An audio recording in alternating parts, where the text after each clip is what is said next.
Hai Kak Yola, selamat pagi. Untuk kali ini kita belajar online dulu ya nak. Nah, sebelum kita belajar, mari kita berdoa.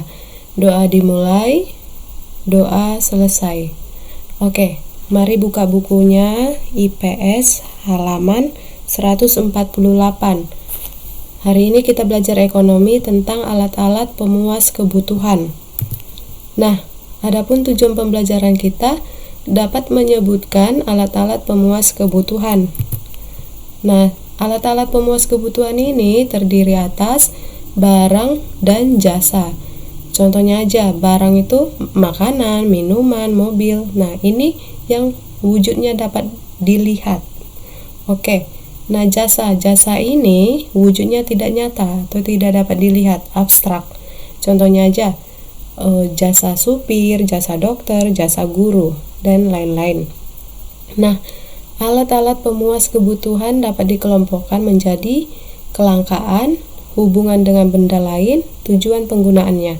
Nah, ini yang akan kita bahas hari ini. Oke ya Kak Yola.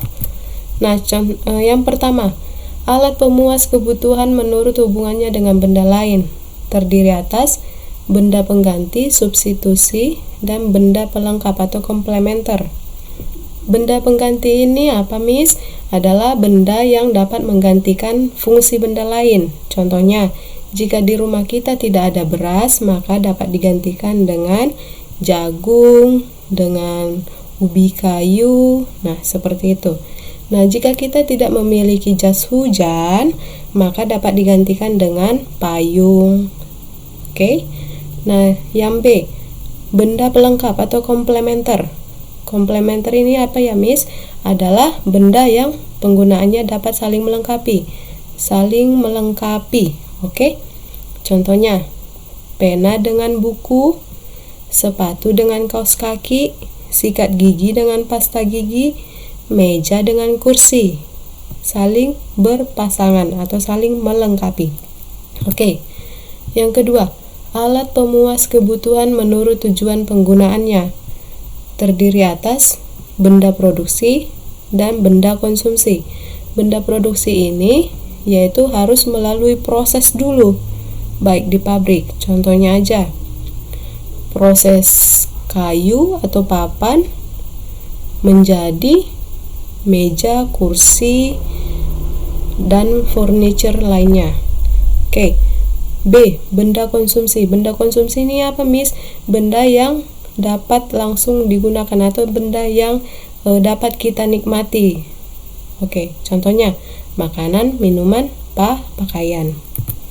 Nah, Miss, alat pemuas kebutuhan menurut proses pembuatannya. Nah, Miss, jelaskan dulu pengertiannya, nanti kita ke contoh. Barang mentah atau bahan baku adalah barang yang harus melalui proses produksi. Nah, ini yang harus kita garis merahi agar dapat digunakan sebagai pemenuh kebutuhan manusia. Oke. Nah, setelah barang mentah ada juga barang setengah jadi. Barang setengah jadi adalah barang yang masih memerlukan proses lebih lanjut agar menjadi suatu barang jadi. Nah, ini yang harus kita garis merahi. Proses, membutuhkan proses lebih lanjut. Oke. Yang C, barang jadi adalah barang yang siap digunakan atau barang yang siap dijual sebagai pemenuh kebutuhan. Oke. Nah, kita ke contoh. Untuk menjadi roti diperlukan proses, yaitu dari bahan mentahnya, biji gandum, diolah menjadi barang setengah jadi, yaitu tepung. Nah, diolah menjadi barang jadi, roti. Oke? Nah, begitu juga dengan bahan baku kayu, yang contohnya aja kayu pohon jati diolah menjadi papan dan jadilah kursi dan meja atau lemari yang terbuat dari kayu. Oke? Nah, contohnya minyak goreng melalui proses bahan bakunya yaitu biji sawit diolah atau diproses di pabrik dengan bahan setengah jadi, yaitu minyak sawit mentah. Nah, jadilah bahan jadi, yaitu minyak goreng. Nah, ini yang dapat kita konsumsi atau yang dapat dijual belikan di pasaran. Oke? Nah, contohnya, untuk menjadi perhiasan dibutuhkan proses yang dari harus ada barang bakunya, yaitu biji emas, diolah atau diproduksi, dileburkan. Nah, jadilah dia perhiasan atau emas. Oke. Nah, kaca jendela kita, bahan bakunya apa, Miss? Pasir kuarsar. Nah, barang setengah jadinya kaca yang masih polos. Nah, inilah dibentuk dia, dipercantik. Oke. Nah, tebu, barang baku tebu. Nah, ini banyak kegunaannya. Digunakan untuk menjadi gula. Nah, gula dijadikan minuman, baik minuman dalam bentuk kemasan maupun jus yang dibuat sendiri. Oke. Nah, begitu juga dengan ban motor kita atau ban mobil kita atau karet gelang kita yang kita temui. Nah, itu juga membutuhkan proses yang tadinya bahan bakunya yaitu getah pohon karet. Nah, di kampung Miss ini ada ini pohon karet. Oke? Pohon karet. Nah, dikumpulkan jadi seperti ini. Nah, dibawa ke pabrik, diproses, jadilah karet setengah jadi. Nah, hasilnya yaitu ban dan karet gelang atau dan lain-lain juga. Oke? Nah, yang keempat, alat pemuas kebutuhan berdasarkan cara memperolehnya, yaitu benda ekonomi dan benda bebas.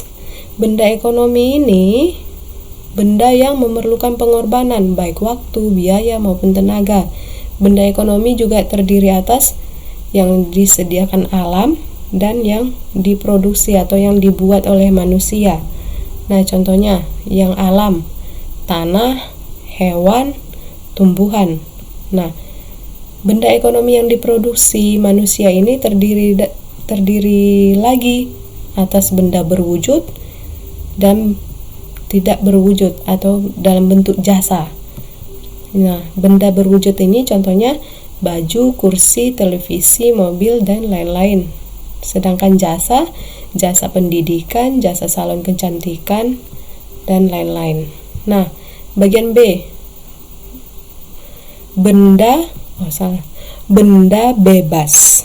Benda bebas ini adalah benda yang untuk mendapatkannya tidak perlu pengorbanan alias gratis. Oke, contohnya di pagi hari kita dapat menikmati sinar matahari dan udara yang segar. Oke. Nah, itu saja untuk materi hari ini. Untuk memperdalam materi, Nadine mengerjakan tugas ini ya, Nak. Kerjakan di buku PR. Dicatat soalnya dan dijawab. Dan ini juga cari barang penggantinya spidol, cari 1-5 ini. Oke. Dan yang ini juga cari barang pelengkapnya. Smartphone dengan apa, kopi dengan apa, buku dengan apa gitu. Oke. Sekian pembelajaran hari ini. Tetap jaga kesehatan ya Kak Yola. Bye bye.